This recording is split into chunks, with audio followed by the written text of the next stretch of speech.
This is News Bits on Fusion TV. Here are the headlines. Nigeria's President Goodluck Jonathan vows to conquer Boko Haram. Saudi Arabia breaks up terrorist group linked to Al-Qaeda. United States sanctions 2 South Sudanese leaders. Polls close in South Africa, ANC likely to emerge winner. These and more when we return. Stay tuned, we'll be back in a moment.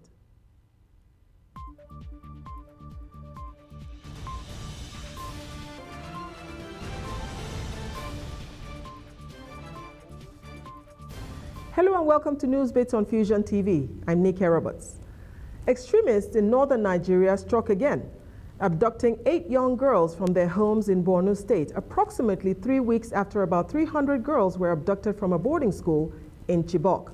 The terrorist group Boko Haram claimed responsibility for the first abductions and threatened to sell the girls into marriage.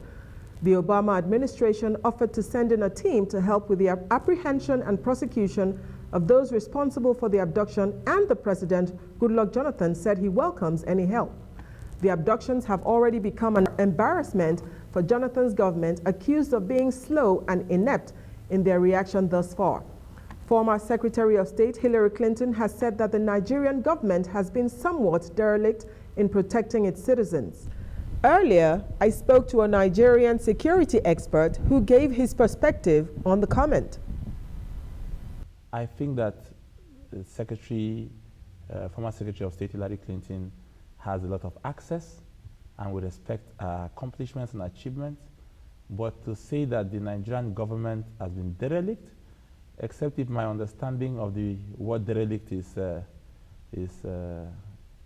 suboptimal, I think it's rather unfortunate, because you do not say that a country that has committed a significant portion of its military and security resources to an operation, at least 2 divisions of the Nigerian army, supported by other elements of our national security architecture, have been combing that area. And it's important that you also make comments against the backdrop of proper understanding of the issues, of the narrative, and of the specific context. The government of Nigeria is doing everything. The populace in Nigeria is doing everything. There's pressure from every part of our population. We are putting pressure on ourselves as a nation. Nobody sleeps. We are praying, we are supporting in every way we can, because we need our girls back home. At the same time, if you're coming to empathize with us, I think you should do that by also showing respect. Respect for our efforts, however modest those efforts may have been. Respect for the limitations that our industrial complex might have. Respect for the fact that the efforts we have put in, whilst they may not seem impressive to you because of your own circumstance, reflect our genuine commitment as a nation to bring our girls. These girls are Nigerians, they are our daughters. Mm-hmm. We are already dealing with so much pain and hurt. And it's important that in showing us support, you do so with respect. I think it's the least anyone can ask. Mm-hmm. And just to put it in context, Sambisa Forest is not just one small neighborhood. It's the stronghold of Boko Haram. It has been so for some time. The military has recorded several successes in that area, which perhaps explains the targeting of these girls, perhaps to be used as human shield. And you have to understand you're dealing with mindless people with whom you cannot reason.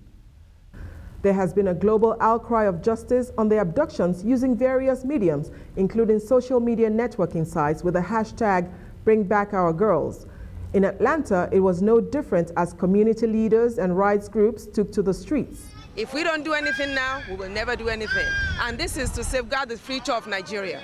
Because as girls, women, are nation builders. If we do not deplore this act of violence, it means that our nation is at stake. Right. And we cannot raise children in an unsafe environment. There should be equal opportunity for all, equal educational opportunity for all. All Nigerian women have always been marginalized in every aspect.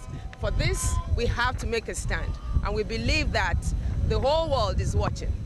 And there has to be a change. And that change must begin in Africa, especially in Nigeria. Yes, like we try to help as much as we can, because if it was one of us, I would want the same help that we're giving. It's really hard for people to try and get an education when people are constantly trying to put them back. So it's definitely important for us to get the message out and for us to put this on social media and write letters and just keep them in our prayers in general. This speaks more about the mentality of those who are perpetrating this evil, those so-called Boko Haram who are against humanity, committing atrocity against our youth, our hope, our future.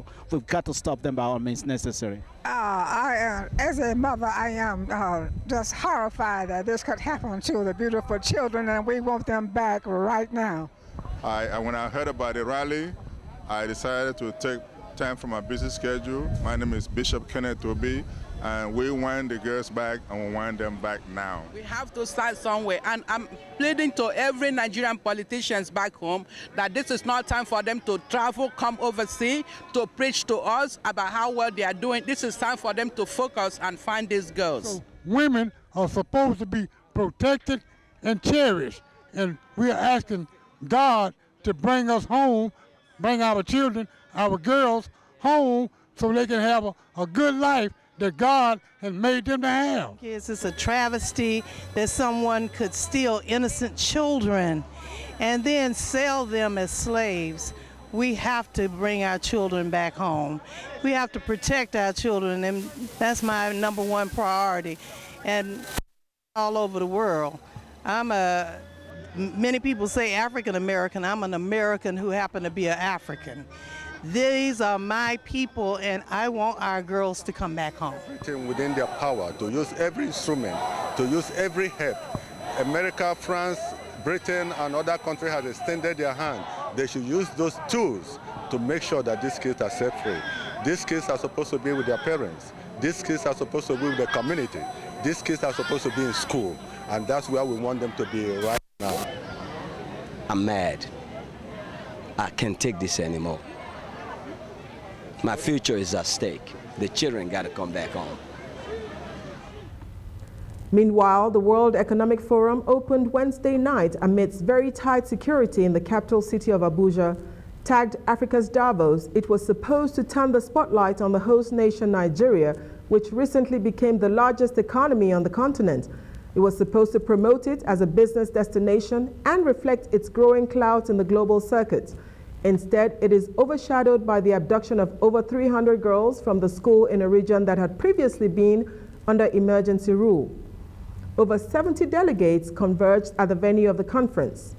In his opening remarks, President Jonathan thanked foreign nations, including the United States, Britain, France, and China, for their support in trying to rescue the abducted girls. He thanked the delegates for coming despite the danger posed by the militants. On Monday, at least 310 people were burned alive by militants in the town of Gamboru Ungala in Borno State. Saudi Arabia has broken up a major terrorist network linked to Al-Qaeda. The Interior Ministry said 62 jihadists with links to extremists in Syria and Yemen were arrested on Tuesday. Spokesperson for the Interior Ministry, Major General Mansour al-Turki, confirmed that the group made contact with jihadists in Iraq and Levant and had been targeting government and foreign interests while planning large-scale murders. Saudi Arabian authorities were alerted through suspicious activities on social media networks.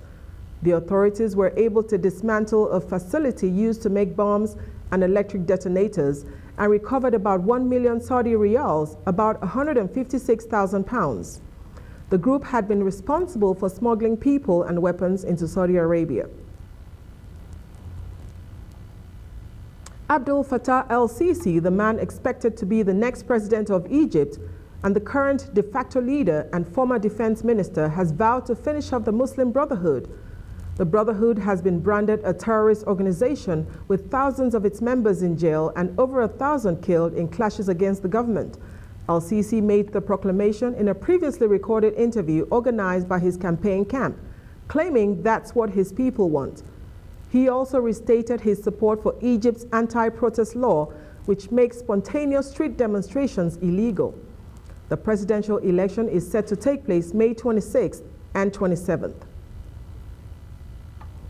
Two leaders from both sides of the South Sudanese conflict have been sanctioned by the United States.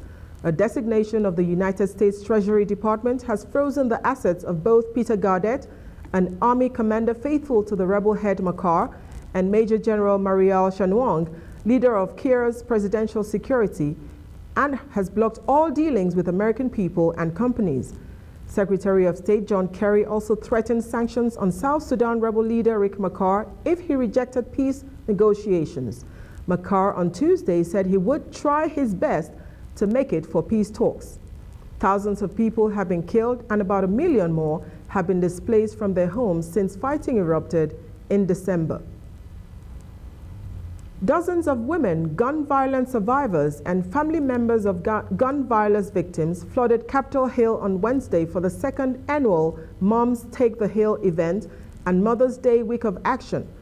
They met with their representatives all week long to get more support to promote a stronger policy on universal background checks for gun purchasers. The groups involved are the Mothers Demand Action and the Mayors Against Illegal Guns, which recently merged to form Every Town for Gun Safety. Startling statistics show that 46 women are shot to death each month by current or former intimate partners, and nearly 90% of attempted murders of women involved at least one incident of stalking in the year before the attempted murder. Comprehensive and enforceable background checks will save women's lives. Therefore, moms are asking members of Congress to support Senator Amy Klobuchar's Protecting Domestic Violence and Stalking Victims Act of 2013 in order to close the loophole in federal law that allows domestic abusers and stalkers to get guns. As polls closed in South Africa after almost 14 hours of elections, results from more than half of polling centers showed that the ANC had secured over 63% of the popular vote, making it highly likely that President Jacob Zuma will return for a second 5-year term. Meanwhile, a strong urban turnout appears to have significantly boosted support for the opposition Democratic Alliance, whose share of the vote is currently 22%, up from 17% at the last election.